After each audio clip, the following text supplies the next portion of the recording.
பானுபாட்டி ஹோட்டலுக்கு ரவா லட்டு செய்து கொடுக்க போறோமா. இப்ப செய்து கொடுக்கறதுக்காண்டி ஒரு கப்பு இந்த பவுலுக்கு ஒரு பவுல் ரவை எடுத்துருக்காங்கம்மா.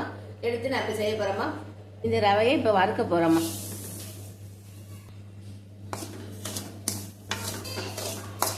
நல்ல பொன்னீரை வர மாதிரி நல்லா வறுத்து போங்கம்மா.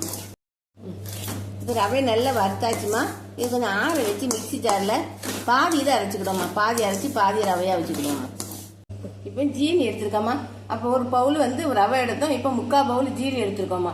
ரவைக்கு 3/4 பவுல். இது கூட 4 ஏலக்காய் போட்டு மிக்ஸில் ஒரு அடி அடிக்க போகிறோம்மா. சீனியை மிக்ஸில் போட்டு பவுடராக அடித்து வச்சுருக்கோம்மா. இது கூட இப்போ வறுத்த ரவையை தட்ட போகிறோம்மா. கடாயில் குறைய நெய் விட்டுருக்கோம்மா. இப்போ அண்டி பருப்பு வறுக்க போகிறோம்மா.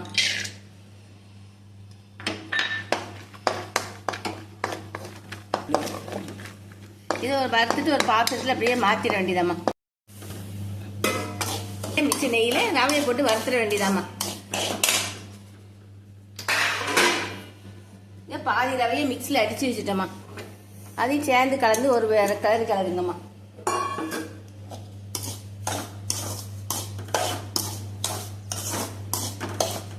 இப்போ சீனி ரவையும் நல்லா மிக்ஸ் பண்ண வேண்டியதாம்மா.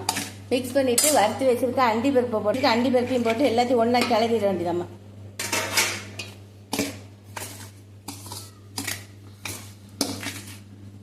இப்போ காய்ச்சி வச்சிருக்கம்மா பாலை கொஞ்சம் கொஞ்சமாக ஊற்றி ரவை லட்டு நம்ம உருட்ட வேண்டியதாம்மா.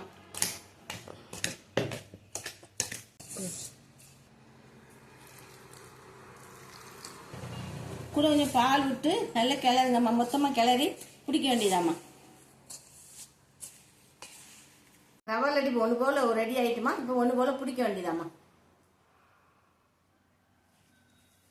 நம்ம வீட்டுக்கு செய்யறதா இருந்தால் இதில் நல்லா தேங்காய் வறுத்து போட்டு நல்லா செய்யலாமா. தேங்காய் நல்லா செவக்க வறுத்து இதோட சேர்த்தோம்னா இதோட சூப்பராக இருக்கும்.